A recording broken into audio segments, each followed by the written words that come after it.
3 days before the wedding, I got a text. No greeting, no explanation. Just a line that read, "Guest list is finalized. Hope you understand. Love you." My heart paused.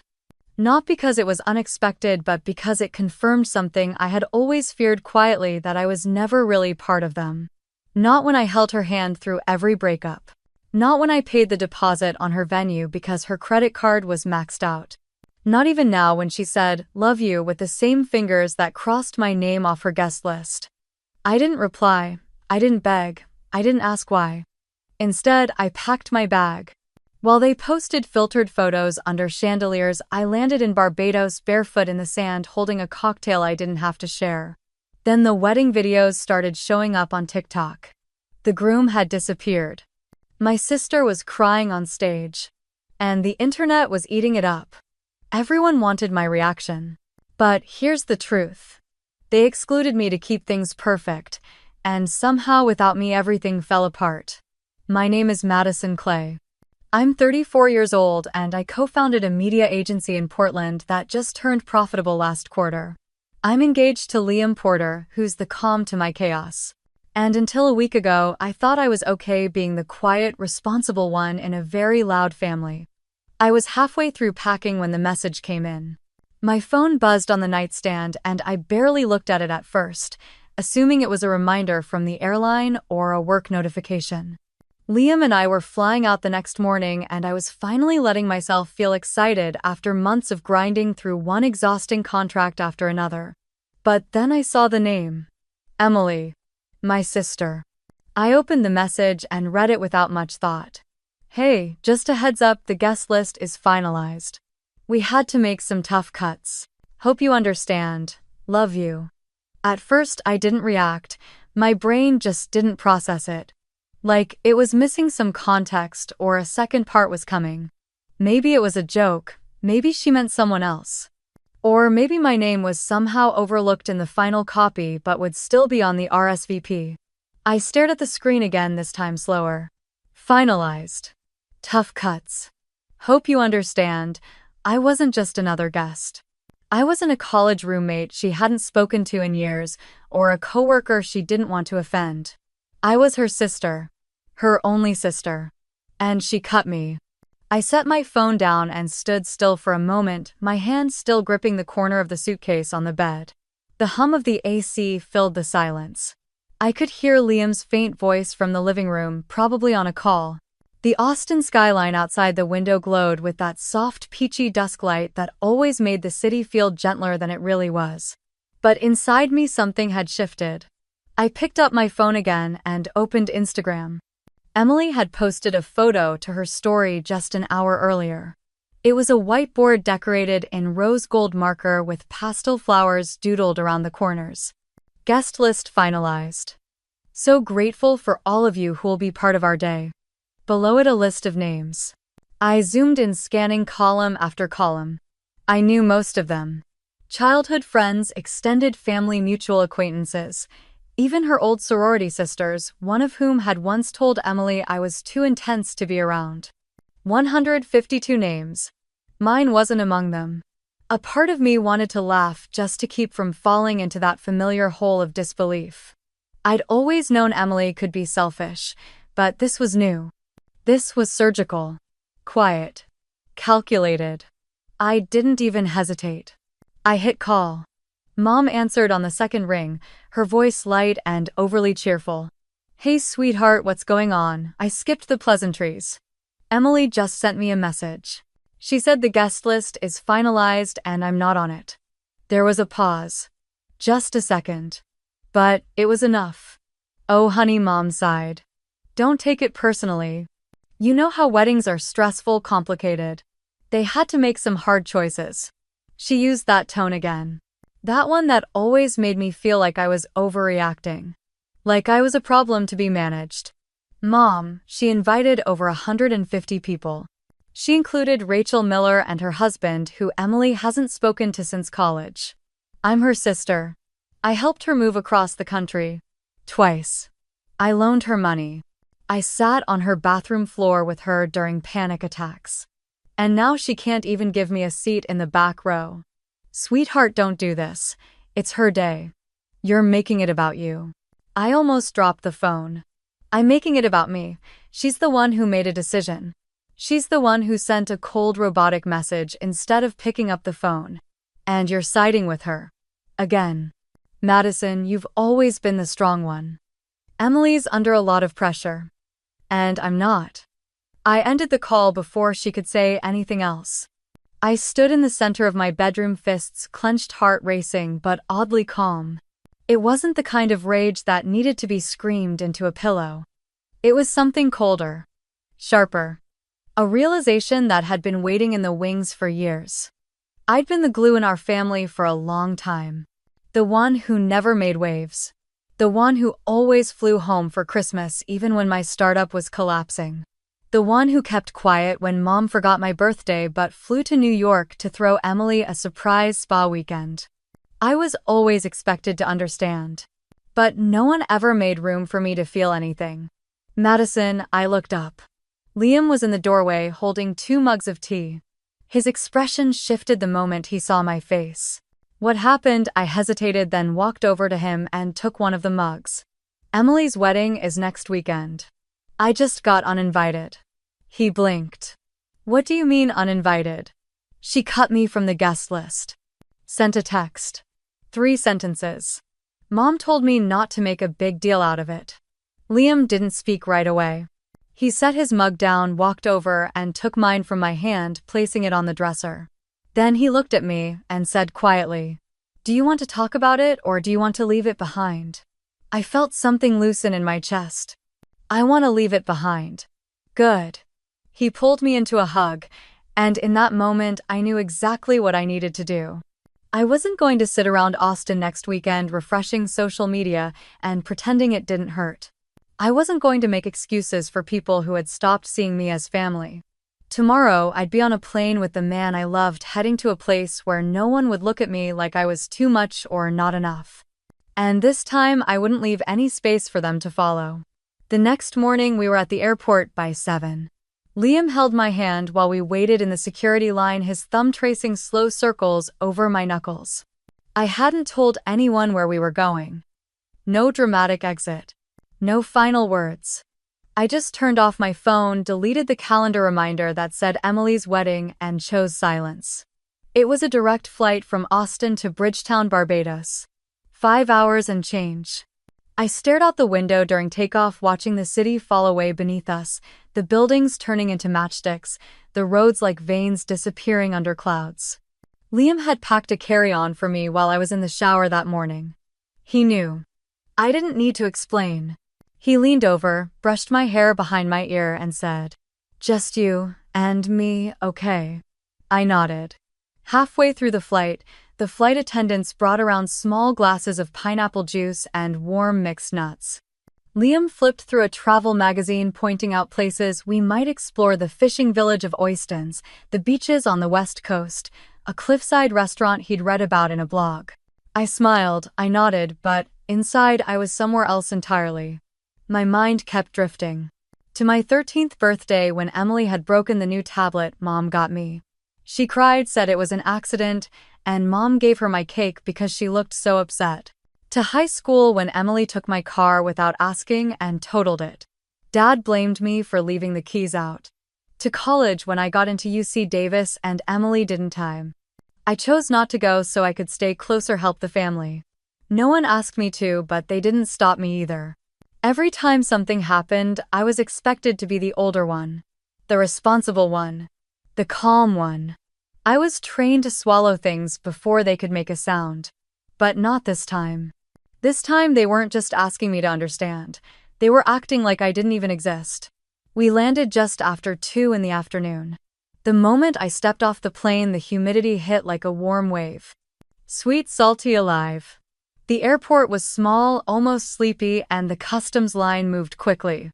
Outside, a driver held a sign with our names.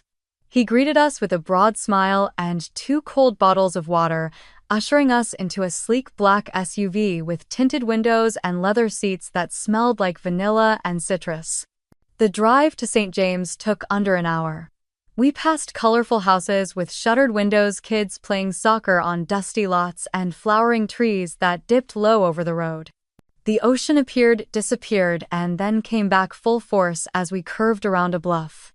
I rolled down the window. The wind tangled my hair, and I didn't care. The resort was something out of a daydream. Open-air lobby with palm trees growing through the floor-white stone archways and the sound of water everywhere. Liam checked us in while I wandered to the edge of the infinity pool. Beyond it, the sea stretched in every direction. Light turquoise near the shore, dark sapphire farther out. Pelicans hovered above the waves, diving like arrows. Our suite was on the top floor facing the beach. Floor-to-ceiling windows, a private balcony with 2 lounge chairs, and a king-sized bed dressed in linen so soft it looked like it might float. There was a welcome basket with tropical fruit and a handwritten note. I didn't read it. I just opened the patio doors, stepped outside, and let the view swallow me. Later, we ordered room service. Fresh snapper, grilled pineapple, and something called coconut bread that melted in my mouth. We ate on the balcony. Liam raised his glass and said, "To doing nothing with intention." I clinked mine against his. That night, I slept with the curtains open. The sound of waves was steady like a promise. I dreamt of nothing. The next morning I woke before sunrise. I slipped out of bed, pulled on the hotel robe, and stepped outside. The sky was beginning to pink at the edges and the world felt suspended.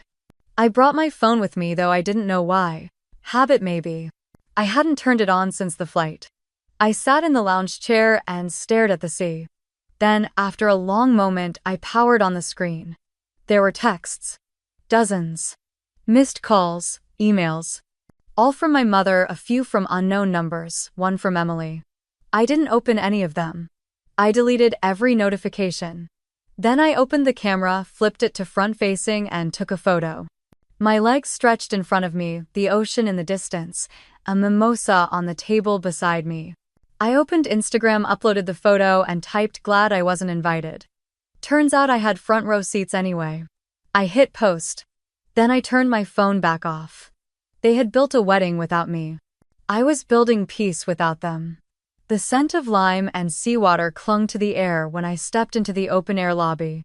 Sunlight streamed through wooden slats above, casting slow-moving stripes across the tiled floor. A soft breeze carried the sounds of the ocean, rustling palm fronds that framed the space like stage curtains. I didn't realize I was holding my breath until the woman at the front desk smiled at me and offered a cold towel infused with cucumber and mint. "Welcome, Miss Clay. We're so glad you're here."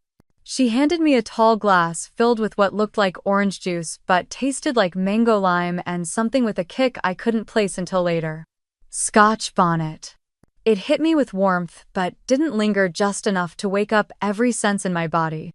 Liam leaned against the marble counter, glancing at me with that quiet, knowing grin. "You okay?" I nodded. "Yeah, I think I am." Our suite wasn't ready yet, but instead of having us wait in the lobby, they walked us to a shaded cabana by the beach, offered more drinks, and told us someone would come find us when the room was available. Not once did anyone seem rushed or distracted. They made eye contact. They listened. They smiled like they meant it. I had never experienced that kind of attentiveness without having to earn it first. In my family, being noticed meant being useful. I was the fixer, the one who made reservations, paid deposits, edited resumes, wrote cover letters, sent flowers when Emily forgot birthdays. Being visible had always come with a job. Here, being visible was enough. Liam and I sat by the water, our feet buried in sand that was cool near the surface and warm underneath. A couple walked past us holding hands, their flip-flops dangling from their fingers, laughing at something only they could hear. I let myself lean into Liam's shoulder and closed my eyes. The sound of waves brushing the shore lulled me into something I hadn't felt in a long time. Not happiness, not exactly. It was more like absence. The absence of pressure, of responsibility, of apology. Later that afternoon, we were escorted to our suite. The moment the door opened, I exhaled audibly. Floor-to-ceiling windows framed the sea like a living painting. The room smelled like linen and jasmine. A fruit basket sat on the table with a handwritten card that read, "We're honored to have you with us." There were no conditions attached to that sentence. Just welcome. I took a long shower, letting the hot water wash off the memory of that message from Emily, of Mom's voice, of every time I had made myself smaller to keep the peace. That night we dressed up, just a little, nothing fancy. I wore a sundress I hadn't touched in months. Liam had on a button-down I'd bought for him last Christmas. We sat at the restaurant overlooking the sea, sharing plates of grilled fish and coconut rice, sipping on a cocktail the waiter called the Island Ember. He raised his glass. To peace, he said. To being allowed to exist, I added. After dinner we walked the beach barefoot. The moon lit the water in silver streaks. I stopped and looked out at the horizon. Somewhere out there Emily was trying on her wedding dress for the final fitting. My name wasn't on her list. And for the first time I didn't feel like that meant I had failed. The next morning I woke up with sunlight spilling across the sheets. Liam was already out on the balcony reading. I wrapped myself in the hotel robe and joined him. He handed me a mug of coffee with a slice of lime on the saucer. They do this thing here where they add a little citrus to the roast. He shrugged. I don't hate it. We sat in quiet for a while. The ocean was calm, the sky cloudless. Birds swooped low, dipping into the waves. I pulled out my phone and looked at the screen. Still off. I turned it on just long enough to open the camera. I took a photo of the table. My mimosa, Liam's coffee, the sea beyond us framed perfectly. I uploaded it to Instagram with a single caption. Glad I wasn't invited. Turns out I had front row seats anyway. Within minutes the likes started rolling in. A few comments from colleagues. A laughing emoji from a college friend. But I didn't linger. Liam glanced over and raised an eyebrow. That the infamous post, I smirked. Just a quiet truth. He sipped his coffee and looked out at the water. No need for a front row seat when the view is better from here. We spent the rest of the morning lounging by the pool. Staff brought around cold towels and sliced fruit on skewers. A man named Marco asked if we wanted to reserve a sunset catamaran for the next evening. Everything moved at a different rhythm here. Slower but not stagnant. It was like the island had decided time was optional. I lay back on my lounge chair and let the warmth soak into my skin. I could still feel the bruises my family had left. Not literal, but the kind you carry in your chest, the kind that sting when you laugh too hard or when a song catches you off guard. But they were fading. And for once I wasn't desperate for anyone to notice. After lunch, we wandered back to our cabana by the pool, the kind with curtains you could draw for privacy and a ceiling fan that spun slowly overhead. The sun was high, the breeze just enough to keep the heat from feeling heavy. Liam stretched out on the lounge chair with his phone, one arm draped across his forehead. I lay beside him, my eyes closed, the warmth of the afternoon wrapping around me like a soft blanket. I heard him laugh under his breath, just a little exhale through his nose. What he didn't answer right away. I turned my head toward him, shielding my eyes from the sun. You have to see this, he said, holding out his phone. I leaned up on one elbow and took it from him, the screen already paused on the first frame of a TikTok video. The caption read, "When the bride loses it before the cake even shows up." I rolled my eyes. Is this another Bridezilla compilation? Just watch it, he said, already smirking. I hit play. The video was shaky, probably recorded by a guest's phone from the second or third row of an outdoor venue. A string quartet played faintly in the background. The aisle was decorated with blush and white flowers, and the bride stood alone at the altar. Her veil was lopsided. Her shoulders were tense. She turned suddenly towards someone off camera, shouting, "This isn't my fault. He's being ridiculous. Somebody talk to him." My stomach flipped. The camera panned slightly, catching a glimpse of a man in a tux storming away from the altar, flanked by two groomsmen trying and failing to stop him. Guests murmured, some standing, others awkwardly seated. The video ended with the bride putting both hands on her head and letting out a sound that wasn't quite a scream, but close. I blinked. "Play it again," I said. Liam took the phone and rewound it. This time I paid closer attention to the details. The setting, the people, the bride's voice. The second time through there was no denying it. It was Emily. Her hair was pinned in the exact way she'd described in a group chat months ago. Her voice, strained as it was unmistakable. And that dress. I'd seen the photos of her trying it on. A-line satin off-shoulder with a subtle shimmer. It looked like it had cost more than my first car. I handed the phone back and stared at the pool water, the tiny ripples catching sunlight. "You okay?" Liam's voice was soft, measured. I nodded slowly. "Yeah, I think I am." He didn't say anything else. Just slipped the phone onto the side table and reached for my hand. There was a strange calm in my chest, like the quiet that comes after a thunderclap. Not triumph, not satisfaction. Just stillness.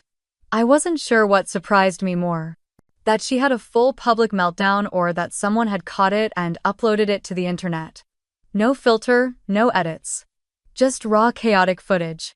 But the thing that struck me hardest was her voice. That tone. Desperate, shrill, blaming everyone in sight. "This isn't my fault," it echoed in my head. How many times had I heard her say those exact words over the years? When she crashed Dad's car. When she failed a class. When she lost her job at that interior design firm. It was always someone else. Always a situation. Never her. I sat up, letting the towel around my shoulders slip down. "Do you think she knows it's online?" Liam shrugged. "If she doesn't now, she will soon." I reached for my phone, hesitating before turning it on again. A tiny part of me expected missed calls or texts. But the screen stayed quiet. No alerts, no red badges. Just the default lock screen and the Caribbean light flooding over my hands. I opened TikTok and typed in a few words: "bride meltdown wedding." The search populated instantly. The video we'd just watched had already hit over 300,000 views, but there were others now. Different angles, different guests. Some had captions like "runaway groom drama" or "she really said not her fault." One had a slow zoom on Emily with the text overlay: "when your big day turns into everyone's tea." I didn't laugh. Instead, I felt something loosening inside me, something I hadn't realized I was still carrying. The weight of always being the strong one. The silent one. The responsible one who stayed behind to sweep up the pieces. I wasn't angry. I wasn't even smug. It just felt like balance. Like gravity had shifted half an inch in my favor. Liam handed me his sunglasses. "Let's go down to the beach." "Come on. Water's too pretty to waste." I nodded, slipping them on. We grabbed towels, flip-flops, and left our phones behind on purpose. As we walked down the steps toward the shoreline, my mind lingered on a thought I couldn't quite shake. Maybe the universe wasn't always fair, but sometimes, just sometimes, it was precise. The next morning, the sound of waves was replaced by the soft ping of notifications. I had turned my phone back on only to silence an alarm, but now it buzzed again with a different energy. Liam walked out of the outdoor shower, towel wrapped around his waist, rubbing his hair dry. "You seeing this?" He tossed me his phone and I caught it instinctively. The screen was already open to TikTok. The video was loading, its title in bold white text over a still image of a woman in a mint green jumpsuit holding a curling iron like a microphone. "Bridezilla of the Year," it read. I pressed play. Olivia Rhodes. I recognized her from one of Emily's posts. A stylist. Big on social media. Too big, clearly, to care about discretion. In the video, Olivia sat in what looked like a storage room filled with racks of gowns and tulle. Her makeup was flawless. She leaned into the camera and whispered like she was telling the world a bedtime story. "So, I just styled a wedding where the groom walked out mid-reception. Not exaggerating," he said, and I quote, "I'd rather leave now than lie forever." Then stormed out. But wait. It gets better. The video cut to shaky footage of Trevor pushing through a crowd of guests, jaw tight, eyes stormy. Behind him, Emily in her gown shouted his name, her voice cracking, mascara streaked down her cheeks. Then came Evelyn, Emily's grandmother. Her voice rang louder than the string quartet had the day before. She stood in the middle of the reception, pointing a finger straight at Emily. "This is what happens when you erase people who love you. You cut out your own blood for vanity." He left because he saw through it. "I warned you." Gasps from the crowd. Someone dropped a glass. The video ended with Olivia holding back a smirk. I set the phone down slowly. My pulse wasn't racing. There was no thrill. Just awe. It kept going. Liam opened another video. A guest had gone live on Instagram and was now reposting clips on TikTok. The camera caught my father red-faced, arguing with his brother Rob. "You think this is my fault? You funded it. You pushed for the fireworks and the choreographer and the stupid horses. You made this circus. Don't you dare." He stormed off. The camera turned to catch my mother sitting alone at a table staring into the middle of nowhere. Champagne untouched. Every clip, every angle, every whisper was surfacing. And for the first time in years, it had nothing to do with me. I didn't share a single one. But the views kept climbing. Liam scrolled and handed me his phone again. "Look at the comments. They were brutal." Serves her right. Is it just me, or is the grandma the real MVP here? You know, someone was forced out before this wedding even happened. I couldn't stop reading. Not because I wanted revenge, but because for the first time strangers saw what I'd lived through for decades. They didn't know my name, but they knew hers. And they weren't buying the fairy tale. One video caught my attention more than the others. It was short, only 20 seconds, but powerful. It showed Emily sitting alone on the edge of the dance floor barefoot, holding the hem of her dress in one hand and her phone in the other. She was scrolling, watching herself fall apart in real time. Someone behind the camera whispered, "She's seeing it now." Liam leaned over, sipping coffee from a mug he brought up from the breakfast cart. "You okay?" "Better than I thought I'd be," I said. "It's like they're unraveling on their own." He nodded, pulling a second mug toward me. "You didn't lift a finger, you didn't need to." I smiled and took a sip. The coffee was strong and slightly bitter. It grounded me. "Sometimes karma just needs a stage and a Wi-Fi connection," I said. He chuckled. "I'm just impressed by the production value." There were videos from every table. Edits with music. Even a slowed-down replay of Trevor walking out with dramatic violin over it. I didn't laugh, not fully. But the edges of my mouth lifted. So this is what justice looks like now. Liam raised his mug. Digital and devastating. I watched as another video loaded. This one was shot vertically, a bit blurry, but the audio was clear. My Aunt Carol whispered into her husband's ear. "Do you think Madison knows?" Her husband shook his head. "She's probably off living her best life." I pressed pause. That was enough. I set the phone down and walked to the edge of the balcony. The breeze pulled at my robe.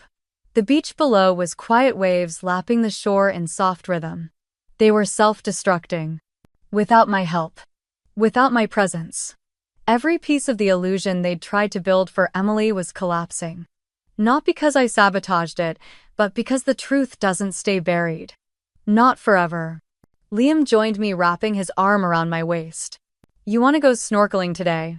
I leaned into him, watching the water shift colors under the morning sun. "Let's do that. Let's be somewhere without cell service." We left our phones inside, letting the door click shut behind us. The ocean waited. And for once, I wasn't looking back. By the time we got back to the bungalow, sand still on our ankles and salt drying in our hair, the internet had exploded. Liam unlocked his phone to check the weather. Mine stayed off, half buried in a towel with my sunglasses, but I saw it in his face before he said a word. 10 million views. Hashtags trending. Which one? He showed me the screen. Clay wedding meltdown. Top of TikTok, stitched, remixed, even quoted in news headlines. A pop culture podcast was already dissecting it with a thumbnail that read, "What really happened at the Clay wedding?" I didn't ask for details. He passed me a towel and kissed the top of my head. "Take your time." I walked to the outdoor shower and let the water run over my shoulders, clearing sunscreen and salt. My thoughts stayed quiet. No bitterness, no gloating. Just a kind of settled stillness I hadn't felt in years. When I finally turned my phone back on, it vibrated for what felt like a full minute. Notifications flooded the screen faster than I could swipe. Text from Mom. First time in over a year. "Your sister needs you. Come home." One from a number I didn't recognize. "Please. Your family needs help." Another. "They're saying awful things about her. You're the only one who can fix this." I stared at the words until they blurred. None of them said sorry, none said we were wrong. Just need. Expectation. Urgency that had nothing to do with love. I clicked block. One by one. Then closed the messages app altogether. Liam was sitting on the porch with a drink in hand and his feet propped on the railing. They reaching out, I nodded. Saturday beside him. Watched the sun start its descent behind the palms. Blocked them, all of them. He glanced at me. Even your mom. I didn't look away from the sky. Especially her.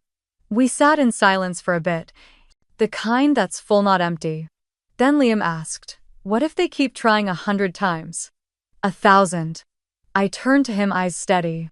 Then they'll hear silence 100 times. 1,000. You're sure? I smiled softly. It's not anger. Not anymore. It's just that this time I have nothing left to say.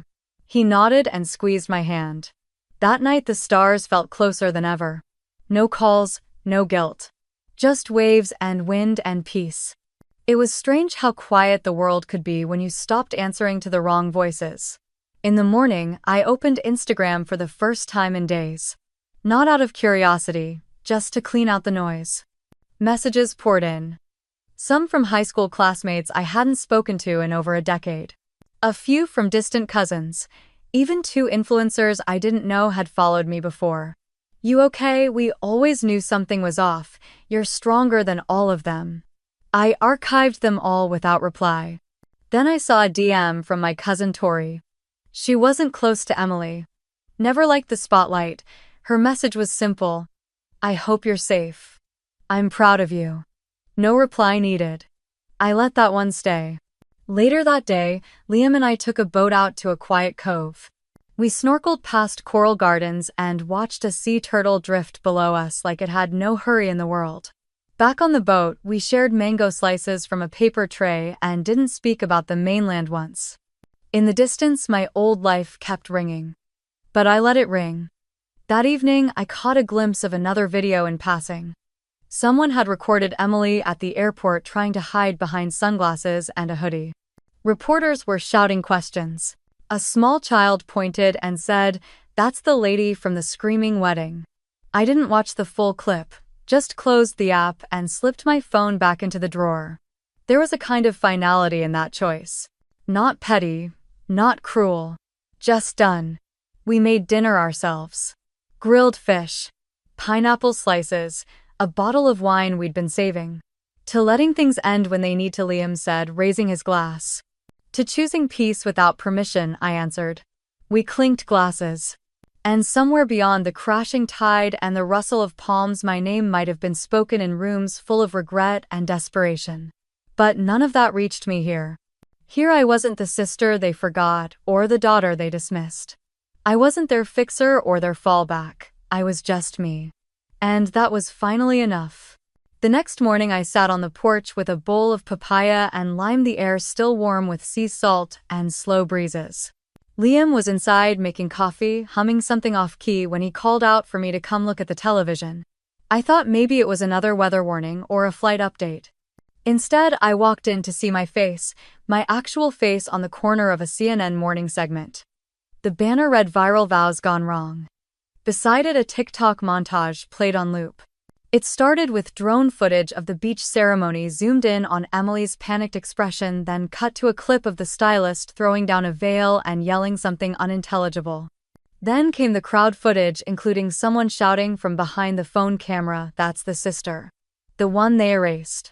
I stood frozen, a piece of fruit still halfway to my mouth. Liam grabbed the remote and turned up the volume. The anchor and cultural correspondent, both in polite media tones, were trying to dissect the social response. One commented on the sharp divide between curated family perfection and messy real-world betrayals. The other cited the hashtag #Clay Wedding Meltdown. That tag had already hit 10 million views, 10 million strangers. Watching the implosion of a family I had tried so hard to hold together. Liam looked over at me carefully. "You okay?" I nodded, but I wasn't sure what I was feeling. Not quite shock. Not satisfaction either. Just clarity. The kind that comes not from triumph but from truth finally being louder than denial. Later that afternoon, I opened my laptop for the first time since arriving in Tulum. My inbox had exploded. At least 20 brands were pitching partnerships. A wellness retreat wanted me to host a sisterhood seminar. A podcast titled Sibling Rivalry Real and Raw offered a feature episode. Another suggested a capsule clothing line called Uninvited but Unbothered. I scrolled past the noise. Then I saw it. Subject request for interview. Harper Lee, CNN Arts and Culture. It felt oddly formal. Almost gentle. I clicked. Dear Madison. My name is Harper Lee, a correspondent with CNN's Culture Desk. We've been covering the viral Clay wedding story and the surrounding public discourse. If you're open to it, we'd love to hear your side. Not a scandal, but the story. In your voice and your timing. No pressure, just an open invitation. Warm regards, Harper. I read it 3 times. It was the first message that didn't feel like someone trying to make me a product. It was quiet. Considerate. Still, I didn't reply. Instead, I closed the laptop and walked barefoot along the shore until the sun tilted west. The sky bloomed with coral and violet. Each wave erased the last. My thoughts followed that rhythm, rising, pulling back, quiet again. That night, Liam handed me his phone with an open article. Emily had released a public statement through her publicist. The title, The Truth Behind the Wedding Day Disaster. Her quote stood out in bold. I trusted the wrong people. Some energy in the room was just hostile. I felt sabotaged. There it was. Her version. I wasn't even named, but it was clear who she meant. The jealous one. The shadow. I didn't get angry. I didn't cry. I just took a long breath and handed the phone back. Later, Liam found me sitting on the deck with my phone in hand. I opened Instagram, chose a photo he'd taken 2 mornings ago. It was just my face. No filter, no makeup. Damp hair curled slightly from the sea.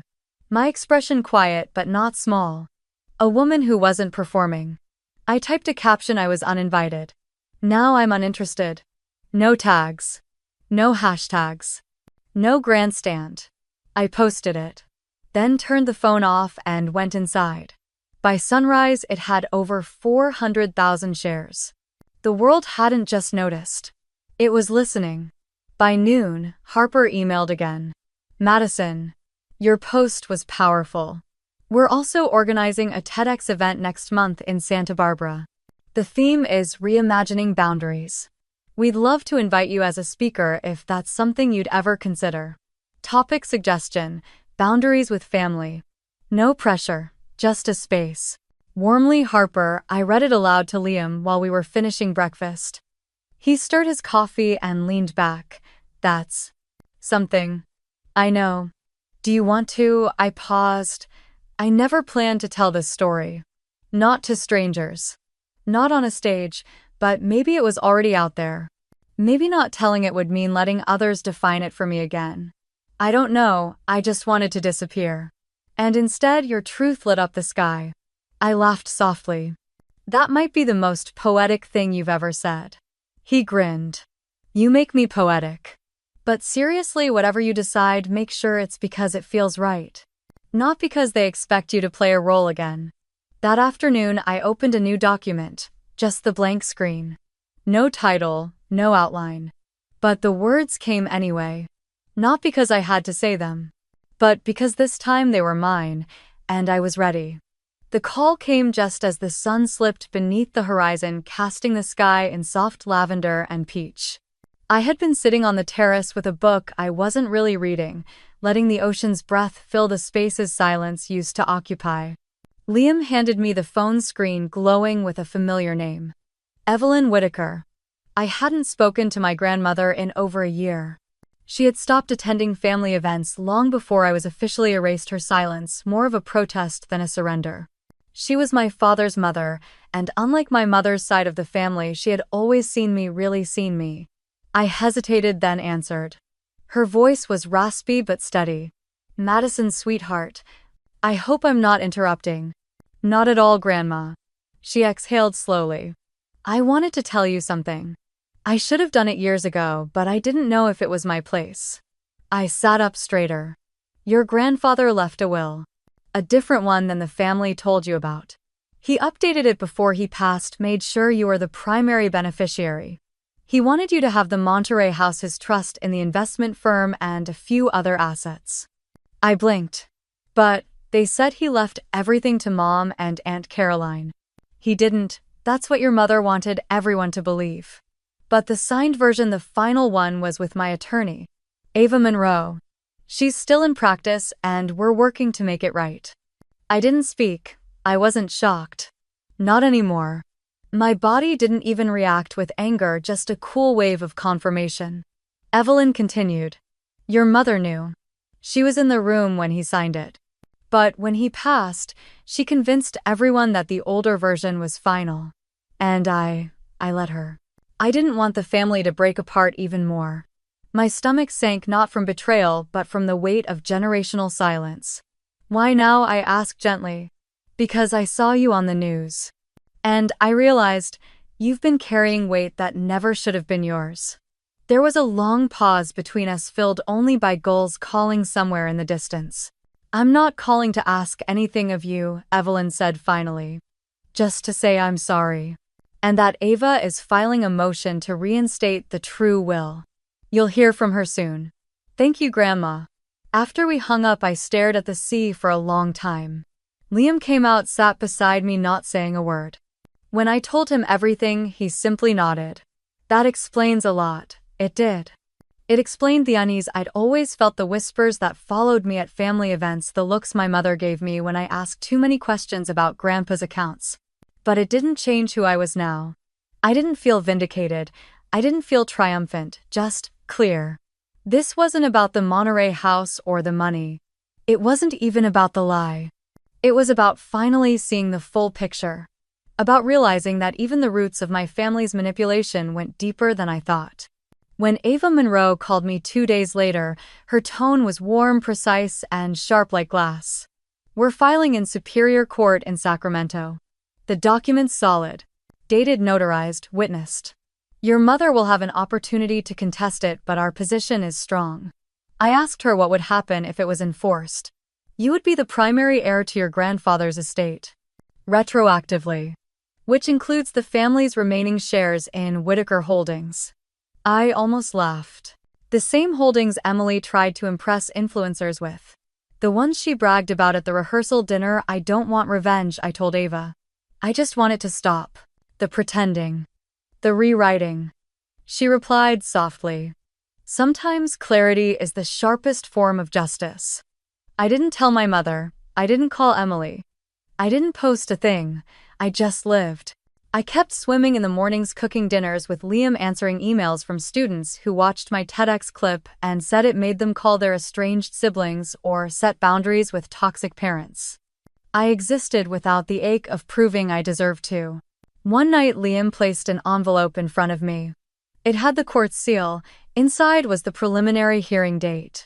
It didn't make my heart race. It didn't steal my breath. It was just paper. The truth was already mine. The rest was just logistics. Emily was not used to losing.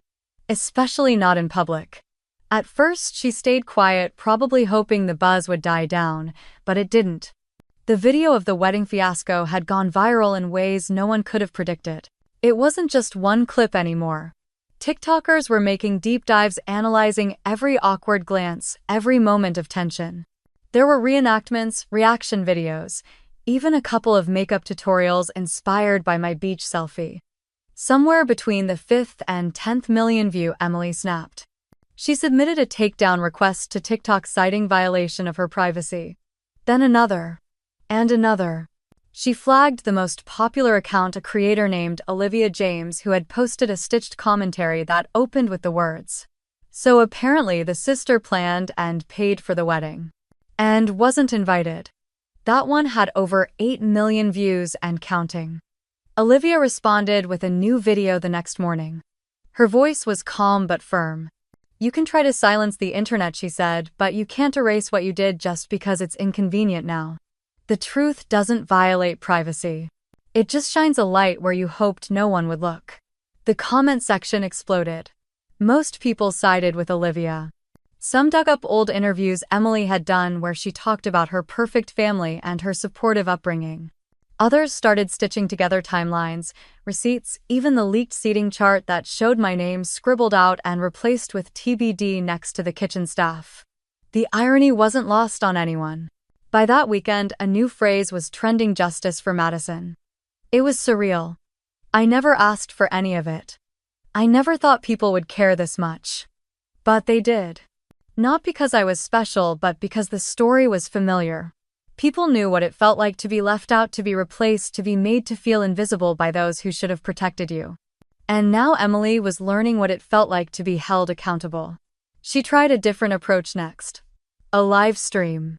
I wasn't watching it live, but Liam was. He called me from the guest house, voice tight with disbelief. "You're going to want to see this." I walked into the main room where the television was on and muted her face already filling the screen. Eyes red. Makeup streaked. Voice trembling. "I didn't want to lose my sister," she said. Her hands were shaking. "I never meant to hurt her. I just wanted things to be perfect." The chat was brutal. "Then why did you erase her?" "Perfect for who? Your Instagram followers. You knew she paid and still cut her out." The comments kept pouring in. Liam glanced at me and handed me the remote. I turned the volume down even lower until it was just a whisper under the ceiling fan.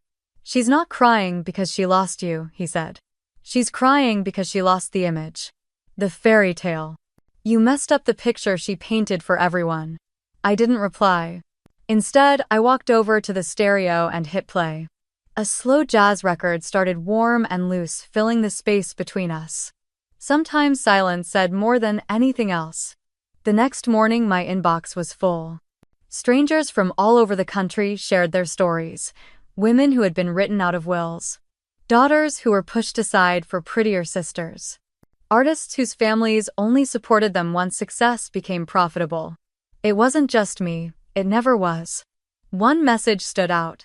A mother wrote, "My teenage daughter watched your TEDx clip last night. She turned to me afterward and said, 'Maybe I don't need to chase them anymore. Maybe I can just chase me.' Thank you for giving her that." I sat with that for a while. Not because it was flattering, but because it was humbling. What started as pain had turned into something larger than me, something freeing. Meanwhile, Emily tried to pivot again. She posted a curated carousel on Instagram, pictures of us as kids, captions about forgiveness and healing, a quote from some therapist she probably never saw. Comments were turned off. Liam laughed when he saw it. "She's trying to rebrand," he said. But I wasn't interested in fighting her anymore, or correcting her version of the story. I had said what I needed to say by doing what she never expected me to do. Leaving. Not begging, not explaining, not returning for one last talk. Just leaving. Let her cry. Let the comments come. Let the internet do what it does. And if she ever really wanted to understand what she lost, she'd have to do the work. The quiet kind, the lonely kind. The kind that no live stream could fix. By the end of the week, TikTok had reinstated all the removed videos. The platform released a statement saying that the content in question did not violate any privacy rules and was protected under commentary and public interest. Emily never addressed that. She stayed offline after that. At least for a while. Liam and I took a walk that night, the stars clear over the beach. We didn't talk much. Just the sound of waves and our footsteps. After a while, he asked, "So, do you think they'll ever really see you? Not just notice you. See you?" I stopped and looked out at the dark water. "They saw what they wanted to see," I said. "A version of me that stayed useful, quiet, and small. And now I don't need to be seen by them. I just need to stay visible to myself." He smiled and reached for my hand. "Come on, the tide's going out." We turned back toward the house, the jazz still drifting faintly through the screen door, the night folding gently around us. And for once there was nothing left I needed to prove. The water was still when we stepped onto the dock, golden light stretching across its surface like a quiet promise. Liam handed me my paddle and didn't say a word, and I didn't need him to. We pushed off gently, our boards gliding side by side into the open cove. I had never been good at silence before. In the past, I would have tried to fill it with questions, explanations, apologies. But that evening, under the slow-fading sky, I let it be what it was. Clean. Simple. Undemanding. A pelican dove into the water ahead of us, wings slicing the air, and I smiled, not because it was particularly meaningful, but because it reminded me that things could be beautiful without being symbolic. Not everything had to lead to something else. Back at the house, my phone buzzed. I didn't check it right away. It was too nice out, too still. But once we'd rinsed the boards and put them away, I picked it up and saw the name, Harper. Her message was brief. She said the podcast had taken off since the video went viral. That people wanted to hear from me directly. That I could talk about what really happened in my own words in my own time. No edits. No filters. Just me. I stared at the screen for a moment, thumb hovering. Then I locked the phone and left it face down on the porch table. I had already told my story. Not for attention, not for justice, but to let it go. Another message came in a few minutes later, but this time it wasn't to me. Liam was reading something on his tablet, frown pulling at his mouth. He looked over and said softly, "Your mom emailed me." I blinked. What? He held out the tablet and I saw the subject line. Is she still mad at us? There was no greeting. No warmth. Just those words. As if anger was the only explanation for distance. As if hurt had an expiration date. I didn't say anything. Just reached for my phone, opened my email app, and typed her address into the block list. Then I hit confirm. Liam didn't try to stop me. He didn't even ask if I was sure. He just watched me quietly and then slid the tablet aside. It wasn't about revenge anymore. It wasn't even about pain. It was about space. Boundaries. Breathing room. Later that evening, we walked down to the pier again. The sun was lower now, melting into the horizon, painting everything in soft amber and rose. I sat on the edge of the dock, bare feet skimming the surface, watching a lone sailboat drift past the mouth of the bay. Liam sat beside me, elbow resting against mine, and asked gently, "So what now?" I didn't answer right away. I thought about everything we'd done. Everything we didn't do.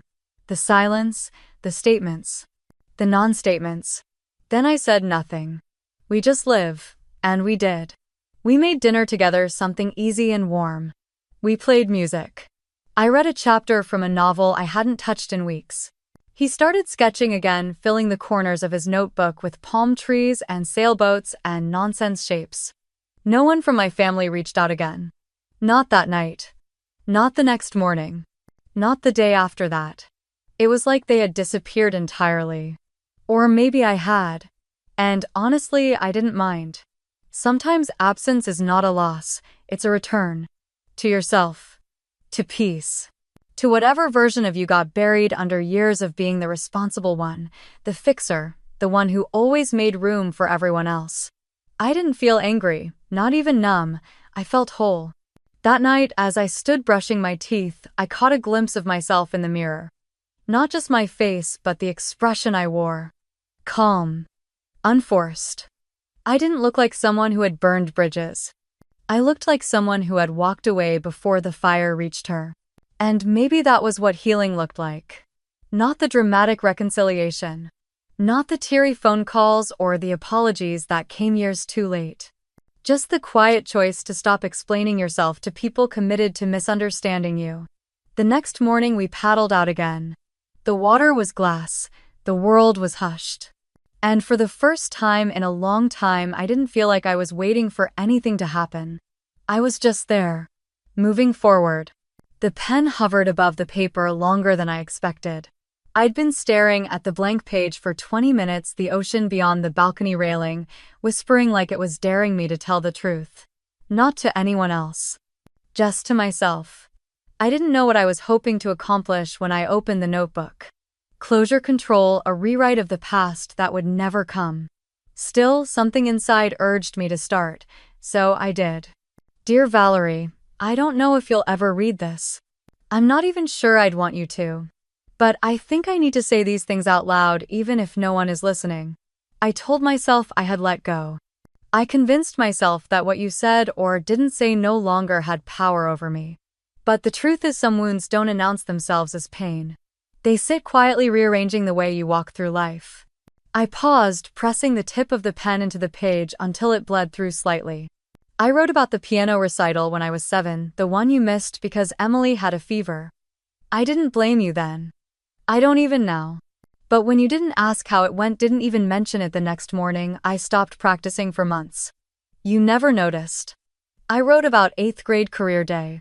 I stood at the front of the auditorium with my handmade poster about marine biology while every other kid had a parent beside them. You said you had a meeting. I remember scanning the back row, just in case. I wrote about the day Emily's car broke down and you called me not to say hi or ask how I was doing but to wire her the money from my savings account. You never asked if I was okay with it. You just assumed I'd say yes. I did. But it chipped something in me. And then I wrote this. For a long time I believed love was measured in usefulness.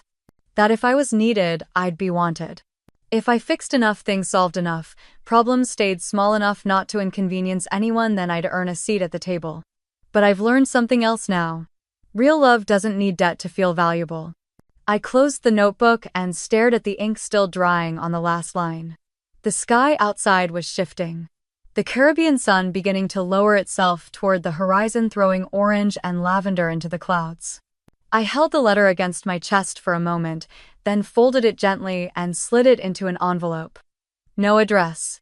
No stamps. No intention to send.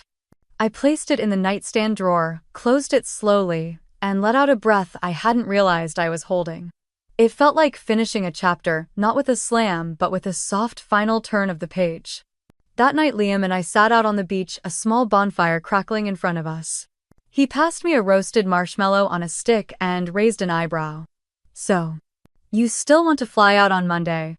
I looked at him, the firelight flickering in his eyes, softening the sharp edges of our usual rush routine. Not yet, I said. He leaned back, elbows in the sand. That's what I thought. I booked us another week, I added. He smiled. Good. Barbados looks good on you. I watched the flames for a while, tracing patterns in the embers, letting the silence stretch comfortably between us. You know, he said after a beat, I don't think you ever needed them to say sorry. I think you just needed to know you didn't owe them anything anymore. I nodded slowly, letting that truth sink in. The next morning I woke up to a notification pinging on Liam's phone. He handed it to me wordlessly. It was an email. From Valerie. Subject line, any word from her. The body of the message was short. Is she still mad? I didn't reply. Instead, I opened the email settings, added her address to the blocked list, and handed the phone back. No dramatic goodbye, no final message. Just quiet closure. Later that afternoon, we took the paddle boards out again. The sea was calm, glassy. We moved in sync, cutting through the water under a sky so clear it felt like the world was brand new. I wasn't angry anymore. Not sad either. Just done. Done waiting. Done hoping for recognition from people who never really saw me. Done playing the second-string character in a story I'd been writing all along. We paddled farther than usual until the resort was a blur behind us and the only sounds were water, wind, and the occasional seabird overhead. Liam glanced over at me and grinned. You look lighter. I think I finally am. We floated for a while, not needing to fill the space with talk. Just letting the sun warm our shoulders and the salt cling to our skin. Later, back at the villa, I sat on the patio and stared out at the sunset. The same colors as the day before. But they looked different now. Not because the sky had changed. Because I had. I wasn't waiting anymore. Not for apologies. Not for permission. Not for anyone else's version of who I was supposed to be. For the first time in my life, I felt like I had stopped holding my breath, and that I realized was the beginning of something new. A month later, I stood behind a red circle, the lights hot on my face, a mic clipped discreetly to my collar. My palms weren't shaking. Not anymore. My TEDx talk was titled "No" is a full sentence, and it was already climbing into the millions of views by the time I walked off the stage and exhaled into the hallway backstage. I had written it in pieces in Barbados and later at our new place in Austin, in the quiet mornings when the world was still stretching awake and I could think clearly. It wasn't about my family, not directly. It was about boundaries. About reclaiming the word no without apology or footnotes. About not explaining your worth to people who were never really asking to understand you. I didn't mention my mother or Emily. But I didn't need to. The message found the ones it was meant for. The next day, the video was featured on the homepage. The inbox on my author's site lit up. Messages poured in from women I'd never met but somehow already knew. They wrote about weddings they weren't invited to, about careers they put on hold to be convenient for others, about families who mistook silence for peace and compliance for love. I read every word. But I didn't go looking for one from Emily. And I didn't find one. She hadn't reached out.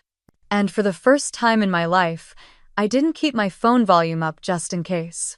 I didn't refresh my email or wonder if I had missed a call. I wasn't angry, I just wasn't waiting. Some things stay broken. Some people choose silence. And that's still a choice. I chose differently. Liam and I moved into a small townhouse near Lady Bird Lake. It wasn't flashy, but it had huge windows, wood floors that creaked just enough to feel alive, and a back deck where I could write barefoot with a cup of tea beside me. I was working on my first book. The title had come to me while swimming in the Caribbean one evening just before dusk. Deleted from the guest list. It wasn't a revenge memoir. It wasn't even a sad one. It was a story about what happens when you stop trying to get back into a room that locked you out long ago. Some chapters were heavy. Others were light. A few were funny in that quiet, dark way pain becomes funny after enough distance. Liam read each draft without comment until the last page. He looked up, eyes damp, and just said, "It's yours." Every morning I walked the loop by the lake. Sneakers crunching on gravel. Birdsong weaving into the rustle of breeze through the cypress. I used to start each day checking texts, hoping for a crumb of validation. Now I checked in with myself. Do you feel steady? Yes. Do you feel free, God? Yes. Once during one of those walks, I saw a woman sitting on a bench crying softly. I didn't stop. I didn't intrude. But I slowed just enough to meet her eyes and nod in that way women do when they recognize the ache in each other. I hope she found her red circle. I never did hear from my mother again. There were no birthday cards, no sudden apologies, no epiphanies wrapped in long emails. Just a continued silence that confirmed what I already knew. I had not left the family. I had simply stopped running to keep up with a version of it that never truly included me. Some days I wondered if she watched the TEDx talk. If she did, I imagine she didn't recognize herself in it. And that was fine. Healing didn't require their understanding, it only required my own. When the book sold, my agent called with tears in her voice. She said, "You're going to help so many people." I smiled and told her I just helped one. Me, Liam and I cooked dinner most nights. Nothing fancy. Tacos. Roasted vegetables. Pasta with too much garlic. We played music loud and danced in the kitchen while the rice boiled over. We made plans for trips we hadn't booked and laughed about the absurdity of seating charts and monogrammed napkins and people who needed power more than they needed peace. I had once believed family meant belonging no matter the cost. Now I understood that sometimes choosing yourself means losing the table you were never truly welcomed at.